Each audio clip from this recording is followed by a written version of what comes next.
Welcome to the Think Holistic Podcast by Indie Holistic Hub, a show designed to help you on your wellness journey. When you think holistic, you live holistic. Find out more at indieholistichub.com. Now, here's your host, Jennifer Sefrin. Hello, it's a great day to think holistic. I have Alex Perry of Practically Speaking on with me today, helping us do just that. Additionally, we're gearing up for another grand day to support your holistic lifestyle at Holistic Hub Wellbeing Fest, sponsored by Health and Wellness of Carmel. Alex and I invite you to join us on Sunday, November 13th, as we will be graced by Alex's keynote presentation on courageous conversations that will open up that day. You may be wondering now, what does communication have to do with the Think Holistic show? We're going to get to that very shortly. So before that, I want to take a moment and acknowledge some very important people to us. Our top Wellbeing Fest sponsors this year. We have Health and Wellness of Carmel as our title sponsor. Their mission is to educate, facilitate, and advocate the natural approach to health and wellness to end chronic diseases. You can even check out a previous Think Holistic episode that I had with Dr. Fetters from Health and Wellness of Carmel. I also want to thank our top sponsor, wellbeing sponsor, Holistic Integration. They're formerly known as the Prather Practice, and for over 30 years, they've been helping individuals attain wellness using a structure function care model or whole body approach to identifying and treating illnesses. Thank you greatly to Health and Wellness of Carmel and Holistic Integration. Now, a warm welcome to you, Alex. Are you ready to dive into our courageous conversation today? I am. Thank you for having me. Thank you so much for being here. It's been really great getting to know you more, and I'm looking forward to what I and people listening in are going to get to glean from this meaningful conversation today. So, absolutely. I thought, let's go straight in with what I posed already, which is like, what does communication have to do with the Think Holistic podcast? I love that you asked that question, and I love that you're ready to dive deep and go past the what do you call it? Small talk. Let's just talk about it. Well, I think it's really interesting because when you think holistic wellness, I know a certain image comes to my mind of the things that you might focus on or think about. And one thing that I find in my work is that we can get so busy focused on lots of different deliverables and goals and objectives, and holistic health has its entire span of things that you focus on.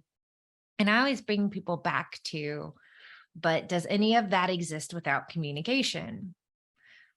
Because to me, it is the one skill, the one thing that we have that without it, we're going to be struggling, right? And it's the means by which we get everything else.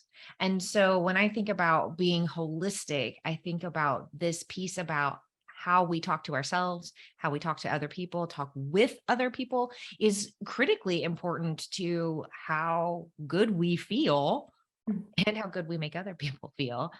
I don't see how you can think about your health without it.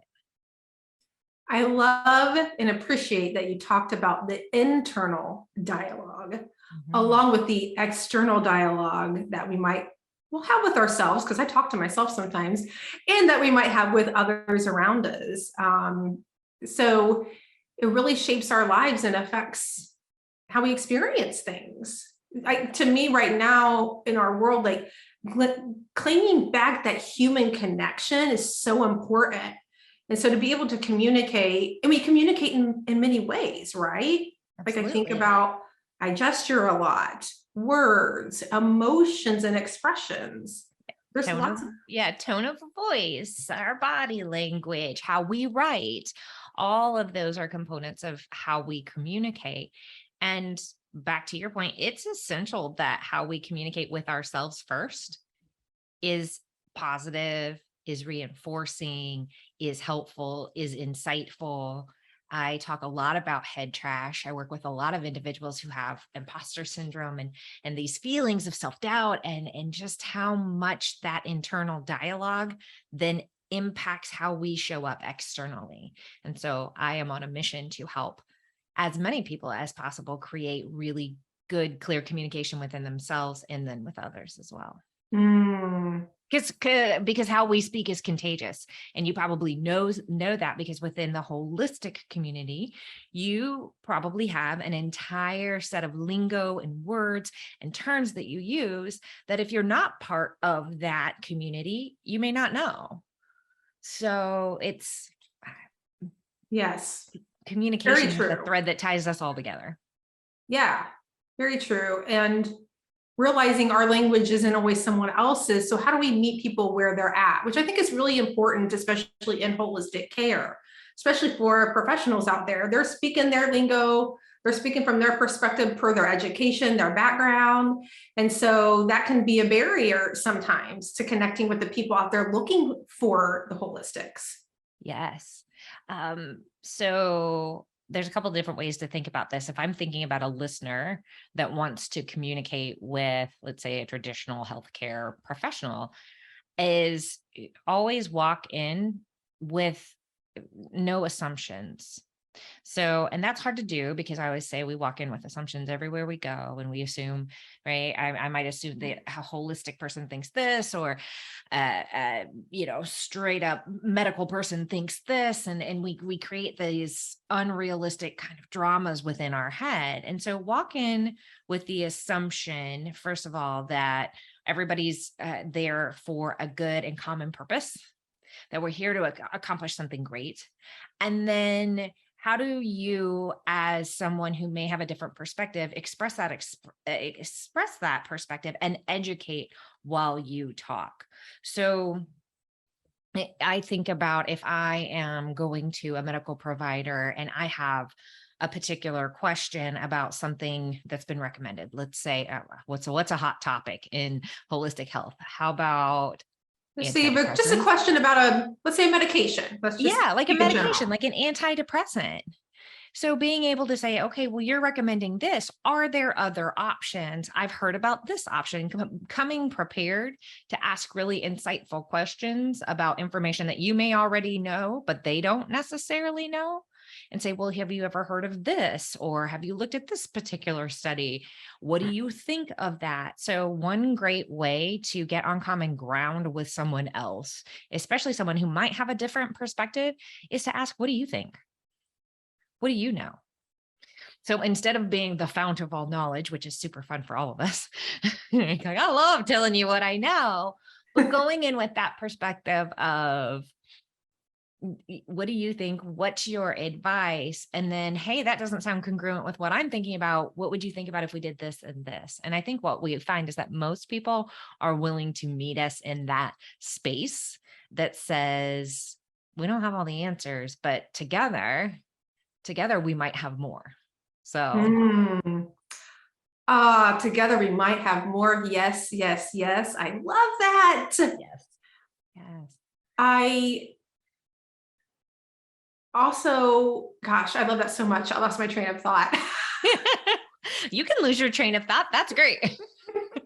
She's like, I need to write that down. Everybody who's listening needs to take a moment, write that down. Together, we're going to have more answers than we will have on our own. That's true. Knowledge is a multiplier. Yes. So being curious and being courageous to ask those curious questions. Yes. It just allows for information to be shared. Yes. And another aspect to that, now that I'm back to my train of thought, is I was thinking also about trusting our intuition and our own inner guidance system. I don't know how much you work with that or incorporate that with the self-dialogue piece. To me, that's also very imperative. I work with that quite a bit, because I work with speakers on every level. So new professionals all the way to seasoned CEOs. And one of the things that I like for people to keep in mind is that the way you say something is unique to you.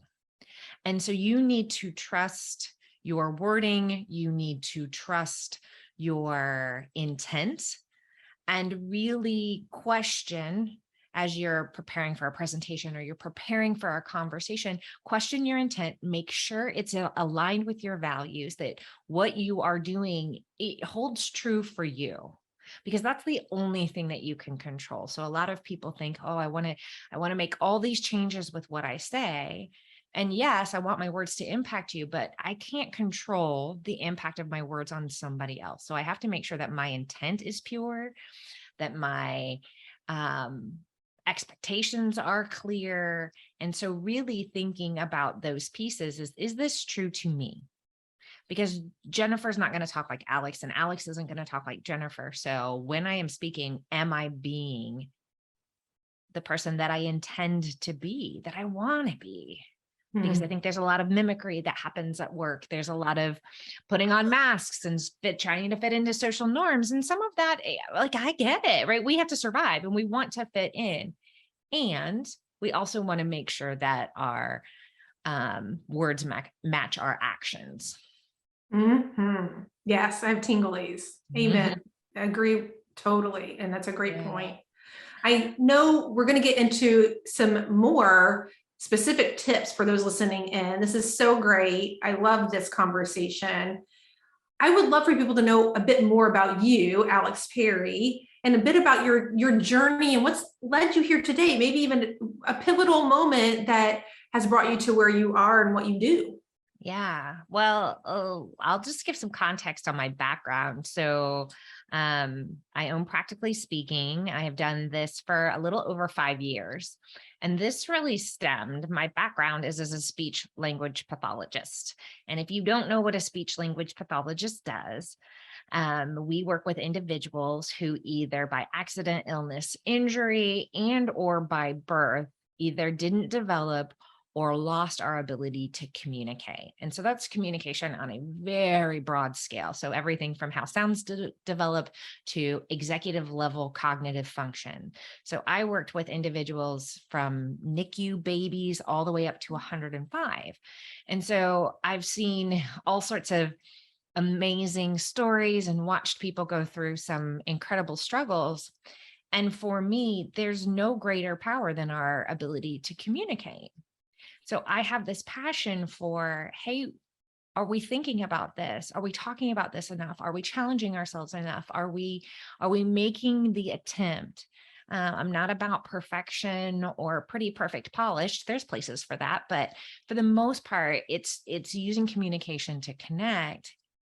And for me, it gets really personal because every day I looked at people who were speaking one day and not talking the next.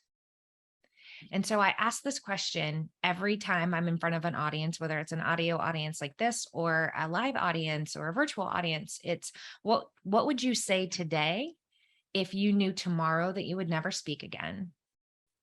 And who would you listen to if you knew tomorrow they would never speak again? My goodness. Those are powerful questions. They're powerful and it runs deep for me. Now, I also have a tremendous sense of humor about this because you have to. My native language is typo. I mess communication up all the time. I get to mess it up all the time. That's a privilege. I love it. So two things can be true at once. And this is what I tell people all the time, right? Like I could be deeply passionate, so important, and I will still send out an email with a typo today. It will happen despite my best efforts. And so understanding that it's communication as a whole is this beautiful iterative process and that we can continue to get better and better and better. So that's my passion. That's where I came from. And so I landed here. Really, it's kind of funny is that I was working at the hospitals of working at brain injury rehab. And I got this inkling to be a coach and I was like, I'm going to go be a coach. I'm going to go be a CrossFit coach. And that's not good. So then I Google searched what I could do with speech pathology, and I ended up working at a firm in Carmel for 2 years, and I just took this wild and crazy leap. So I tell people all the time, this was a wild and crazy leap, but going back to trusting your intuition and things like that is really important. So there have been many pivotal moments in all of this, but the deep driver is just sitting with people who would give anything to be in the seat that you are in, to be able to say clearly whatever it is that they need and want to say. That is so great. Yeah. And that leap of faith, I'm so glad you made it. And then you're here with us now. Yeah. And you're an author and you're a speaker and you coach and consult with organizations and doing this meaningful work that's really meaningful to your heart. Yeah. And that's the driver right there. So Yeah. give an example, because you talk about, I know this is very transformational to you in your work and what you do. How is what you done for others, whether professionally or personally, been a transformational experience for someone? This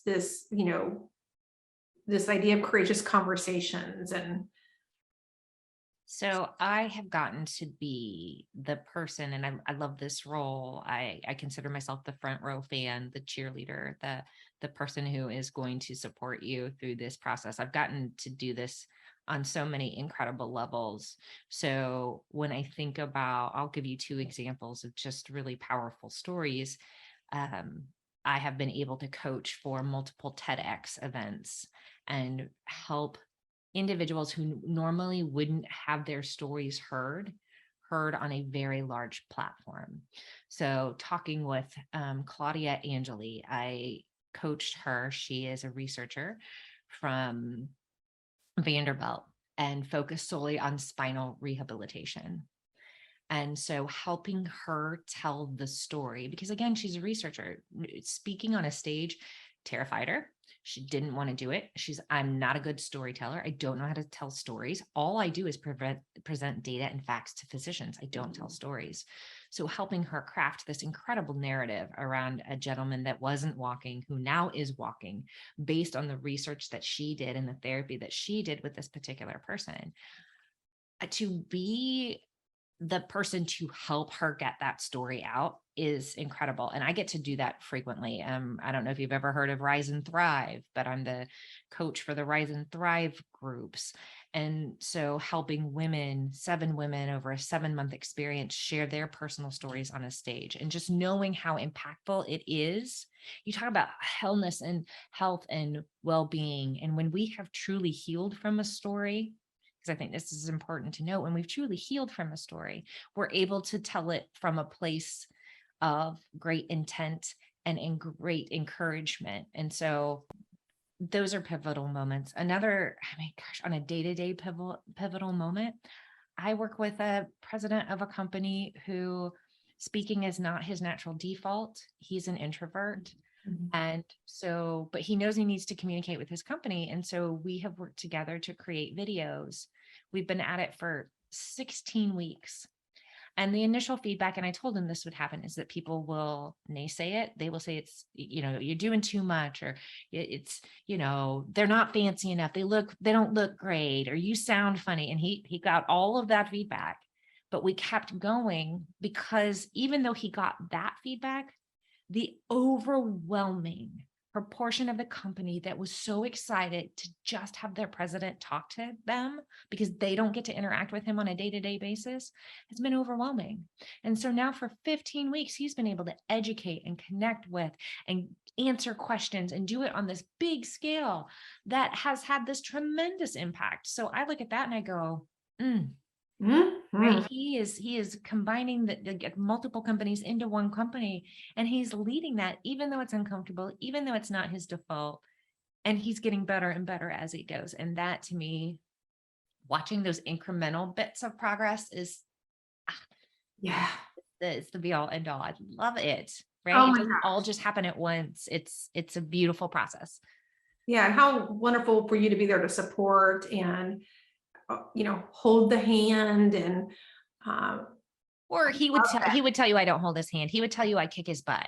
Okay, kick your butts, whatever it is. Hold accountable. Yeah, depending on it, I help hold people accountable. I give people words. I challenge people. But I think that's what you do when you're in a good community and people know.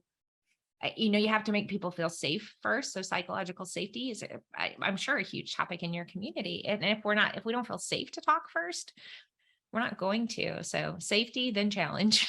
There you go. Yes. You know, I see you supporting people to shine their lights out there. And I think that's just such a glorious thing. And that's what I love encouraging the Holistic Hub members to do, is shine their light. People are looking for them. And so people were looking for that president, and to hear from that person. So it's glorious. All right. I want to be mindful of our time. Yes.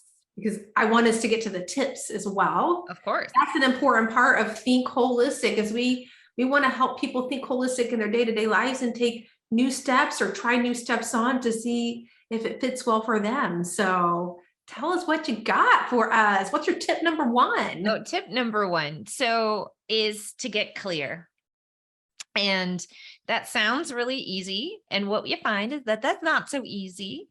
So I'm going to tell you a couple of ways to get clear. So first and foremost, is to lead with the need. So if you are talking with an individual or you are talking with a physician, is what's the need? So I would look at you, Jennifer, and say, what's the need for holistic health? Like, why do I need this? If you can get crystal clear, if I'm walking into my doctor's office and I need something, right? Like I need to combine both traditional medicine and holistic medicine. That's my need. Right. And he's a professional or she's a professional serving you. So I lead with that. So they know where I stand. So when in doubt, no matter what, and I always tell this, I just speak to a lot of corporate audiences too, but it's like, man, if I'm going to my husband asking for something, I better lead with what is it? What is the need? Why does it matter? All right. So that's lead with the need. Lead with the need. So that's a clarity piece. The other thing I'll teach you is the same thing that I teach every single corporate audience I speak to, which is fewer words per sentence, fewer syllables per word, and get rid of the acronyms and jargon. Yeah. Here's the thing. Oftentimes, we are the ones that understand our language. We touched on this at the beginning, but I am sure that there are terms in holistic medicine. Somebody may not even fully understand what holistic means. Like we say it and we're like, oh, I understand what it means, but I bet you if I asked you right now, you would not define it the same way I would define it. So let me tell you what holistic means to me.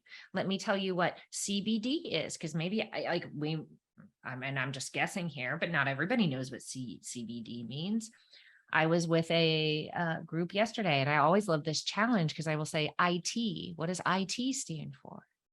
Well, if I'm in the corporate world, it might stand for information technology. If I am in the medical world, it stands for individual therapy. So it doesn't mean the same thing. So we can't come from that place. We have to be willing to take the moment to explain things. So I think that that's really important. So getting clear. That alone will improve your communication tenfold if you just take a moment and figure out what's the need. How am I going to communicate it? Another thing that I have to bring up with people, a tip, is to consider the channel of communication that you're using. So we now have more ways to communicate than ever, and we have more preferences than ever. And often where I see communication breakdown is that we're using the wrong channels with the wrong purposes, and generally based on our preference, not necessarily someone else's. So when you're thinking about how you want to communicate, it's what's the nature of the message. So if I've got a really complicated message that's going to take some time for someone to process, I need to spend, right? I probably need to talk with them face to face. Mm-hmm. Sending it over text is likely to be, I'm sure you've had that happen. Yes. Mm-hmm. Oh, yes. Oh my God. Miscommunications abound. Oh my gosh. Yes, totally. Oh, I can see how you thought I meant that. However, I meant this. Yes, exactly. So always nature of the message, right? Yeah. Receiver preference is fine. If I can defer to your preference, I will. And then any supporting technology that might need to be considered when we communicate, because again, we assume that everyone communicates like we do. What if somebody has a hearing impairment? What if somebody has a cognitive disability? You can't see cognitive disabilities often. So we need to consider what other types of supports that we might need. We tend to have a bias towards our own learning preferences and our own comprehension preferences. So thinking about others, again, that goes back to your whole message of holistic. Yes, so I have people think about that. And then I also think about my next best tip is, what's the next best question I can ask? So instead of, because often when we're in these conversations, I'm thinking about what can I say next? What can I say next? What can I say next? Saying is different than asking, and asking promotes thought. And if you want to change or persuade minds, we ask questions. So what's the next best question I could ask of this person? So if you're dealing with someone who thinks, oh, holistic health, it's ridiculous. Tell me why you think that. What experience have you had with somebody who practices holistic health? Were those positive experiences? Were they negative experiences? If they were negative, what made them negative? What is it that makes you uncomfortable with this?